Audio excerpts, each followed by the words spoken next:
If you're watching this, you probably believe that I exist. But if, for some reason, you didn't want to believe that I exist, you could explain away all evidence of my existence. Perhaps I'm a hologram or a CGI. Perhaps you're dreaming. Perhaps powerful mind-manipulating aliens are tricking you into thinking that I exist. Human beings are amazingly adept at explaining away evidence for things they don't want to believe in. That's why we have Holocaust deniers, moon landing conspiracy theorists, flat earthers, and of course, atheists. If you fall into one of those camps, please feel free to cry me a river in the comments section.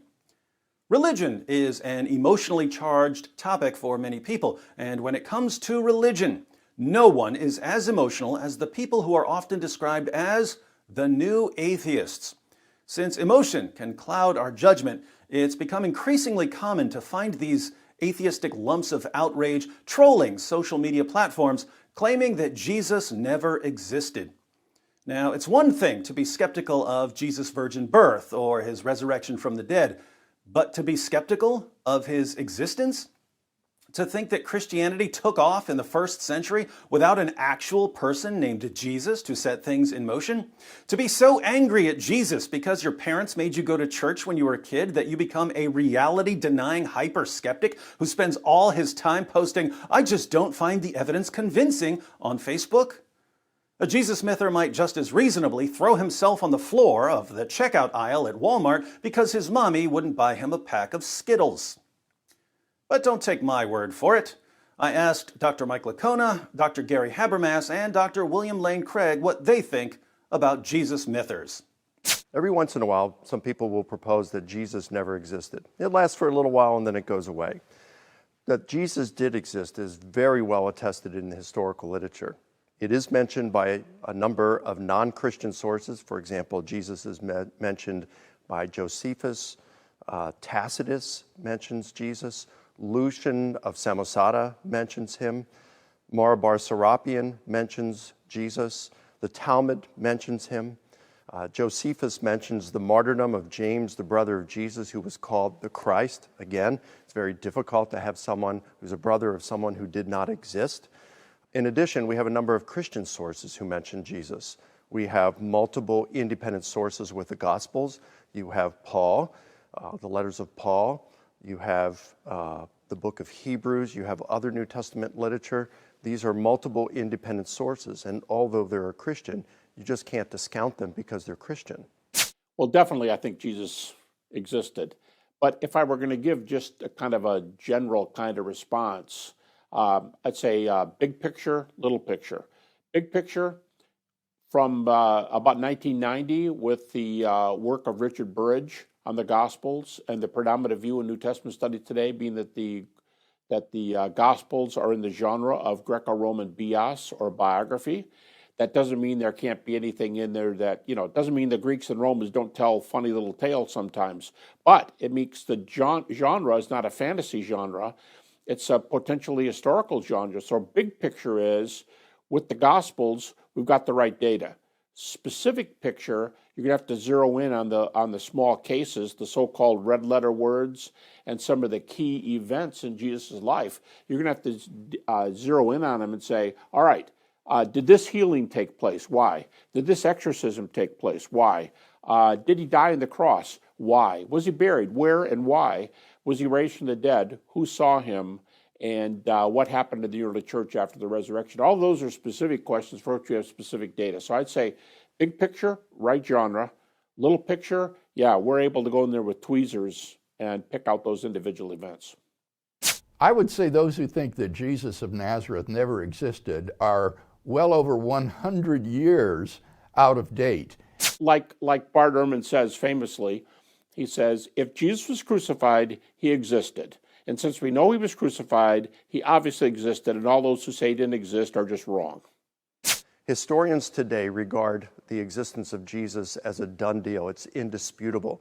In fact, professional historians and biblical scholars would view those who would deny the existence of Jesus to be on the same, in the same kind of camp as Holocaust deniers and those who think we never went to the moon.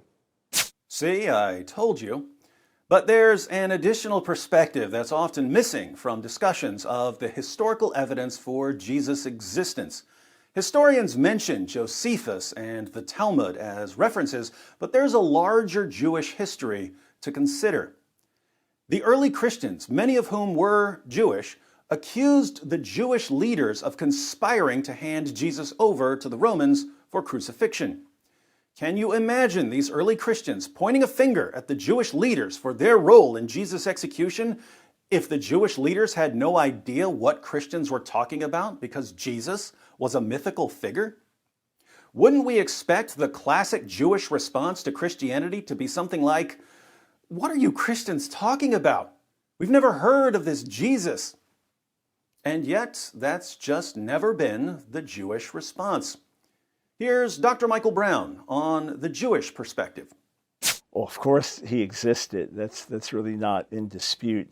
What's interesting is you have ancient Jewish traditions and recorded in the Talmud and what's called Midrashic literature, and they mention someone called Yeshu, and he's mentioned sometimes in a generation or two before when Jesus lived, or a generation or two after, and then the memories seem to be vague. So there's dispute about whether the authors of the Talmud actually knew of this Jesus. Did they put him in the wrong place? Is this referring to someone else?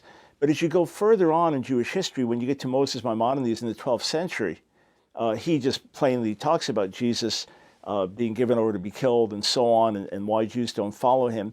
So through Jewish history, there's never really been dispute about his existence. And what's interesting also in the early Jewish literature, for example, 2nd, 3rd century, what's called the Tosefta, you have references to these Jewish sectarians who pray for you in Yeshua's name. And they're saying it's better to die than to have them pray for you, because they were known for having a gift of healing. So the movement is there. There's no denial of it. It's an extreme skeptic only that questions whether he actually existed. But maybe Dr. Mike Licona and Dr. Gary Habermas and Dr. William Lane Craig and Dr. Michael Brown are all biased in favor of Jesus' existence because they're Christians. Maybe they're incapable of being balanced and neutral, unlike the impartial and open-minded internet atheists who spend all their time moaning and wailing about religion on Twitter.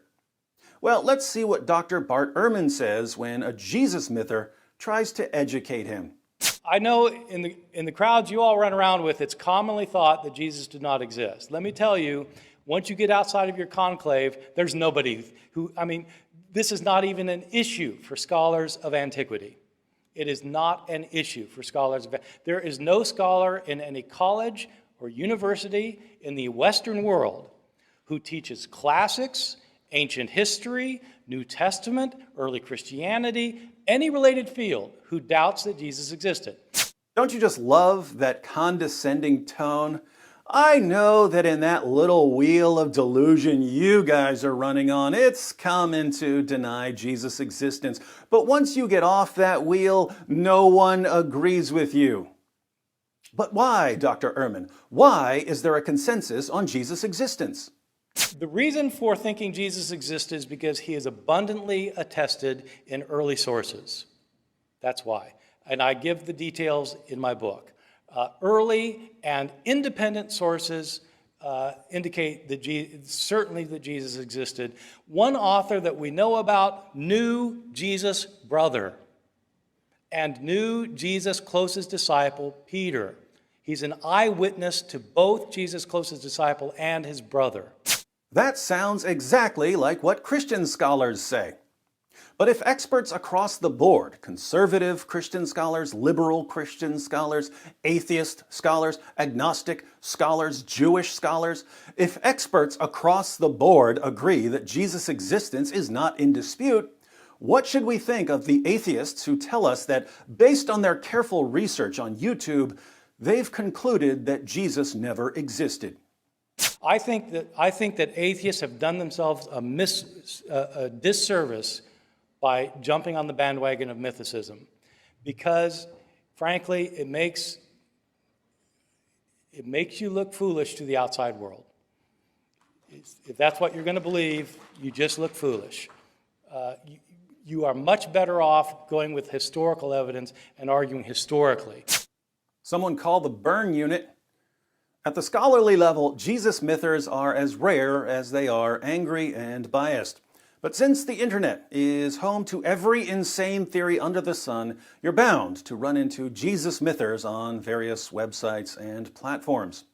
They're going to challenge you to prove that Jesus existed. And if you accept the challenge, they're going to play skeptic while you present your evidence. I encourage you not to take the bait until you first show them the problem with their methodology. And it's very easy to show them the problem with their methodology. When a Jesus myther sends you a message and says, "Prove to me that Jesus exists," simply reply, "I'd be happy to prove to you that Jesus exists, but I don't want to present my evidence to a person who may not exist. So before I start giving you evidence, first prove to me that you exist." Then sit back and play skeptic. Whatever evidence the person gives for his own existence, just tell him that it's not enough and that you're not convinced. Offer alternative explanations of the evidence he's presenting. Say, "Maybe I'm hallucinating. Maybe I'm on drugs and I don't remember taking them. Maybe I'm the only thing that exists and I've invented you as a character to keep myself entertained. Maybe I'm just a brain in a vat and a mad scientist is sending me signals to make me think that you exist. Maybe I'm in the Matrix. Prove to me that I'm not in the Matrix. Prove it, prove it, prove it."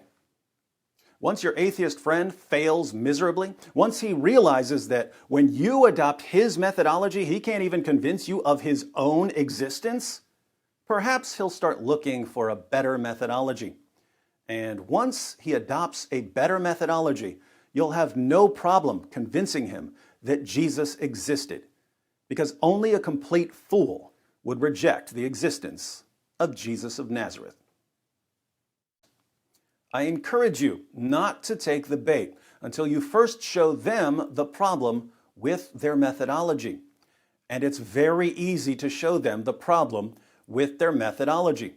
When a Jesus myther sends you a message and says, "Prove to me that Jesus exists," simply reply, "I'd be happy to prove to you that Jesus exists, but I don't want to present my evidence to a person who may not exist. So before I start giving you evidence, first prove to me that you exist." Then sit back and play skeptic. Whatever evidence the person gives for his own existence, just tell him that it's not enough and that you're not convinced. Offer alternative explanations of the evidence he's presenting. Say, "Maybe I'm hallucinating. Maybe I'm on drugs and I don't remember taking them. Maybe I'm the only thing that exists and I've invented you as a character to keep myself entertained. Maybe I'm just a brain in a vat and a mad scientist is sending me signals to make me think that you exist. Maybe I'm in the Matrix. Prove to me that I'm not in the Matrix. Prove it, prove it, prove it." Once your atheist friend fails miserably, once he realizes that when you adopt his methodology, he can't even convince you of his own existence, perhaps he'll start looking for a better methodology. And once he adopts a better methodology, you'll have no problem convincing him that Jesus existed, because only a complete fool would reject the existence of Jesus of Nazareth.